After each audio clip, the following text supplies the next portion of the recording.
बिहार की सारी समस्याओं का जब अगर आप समाधान की बात करेंगे, सबसे पहले आपको डायग्नोसिस करनी है कि ये समस्या है क्यों।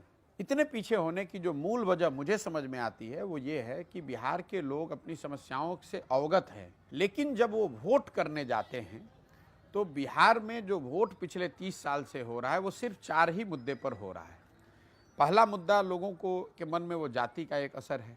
उसका भले कुछ भला ना हो, भले उसके जाति का नेता उसके लिए कुछ ना कर रहा हो, लेकिन लोगों को लगता है कि मेरे जाति के आदमी को मैं अगर वोट दूंगा तो उससे मेरा मान सम्मान, मेरी जीवन, ये एक फॉल्स नोशन है, लेकिन people take pride in that thing. तो एक जाति बहुत बड़ा फैक्टर है। दूसरा बड़ा फैक्टर यहाँ ये है कि जो लोग जातियों से बचे हुए हैं, तो चूंकि अशिक्षा बहुत है, गरीबी बहुत है, तो ये जो धर्म का पोलराइजेशन है, तो जो जाति पर नहीं दे रहा वो धर्म के नाम पर दे रहा है, हिंदू मुस्लिम के नाम पर दे रहा है, राष्ट्रवाद के नाम पर दे रहा है, या राम मंदिर के नाम पर दे रहा है।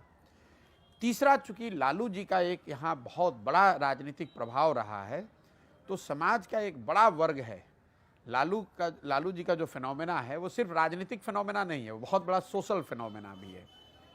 तो वो सत्ता में रहें या न रहें, समाज का एक बड़ा वर्ग है जिसने उस जंगल राज को देखा है, 15 साल झेला है।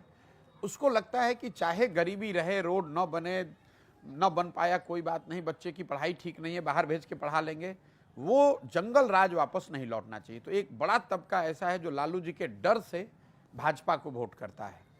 और चौथा, जो हमारे मुसलमान लोग हैं, जिनकी दशा बिहार में दलितों के बाद सबसे ज़्यादा खराब है। ये जो 4 चीज़ों को जब तक हम लोग तोड़ेंगे नहीं, इससे निकलने का रास्ता लोगों को नहीं दिखेगा, तब तक लोगों को की सारी समझ और सारी समस्याओं की जानकारी होने के बाद भी लोग जाकर वोट इन्हीं 4 मुद्दों पर कर देते हैं। तो इनके पास विकल्प क्या है फिर? विकल्प यही मैं कह रहा हूं, उनको वो विश्वास दिलाने की बात है कि आप ये विकल्प बना सकते हो।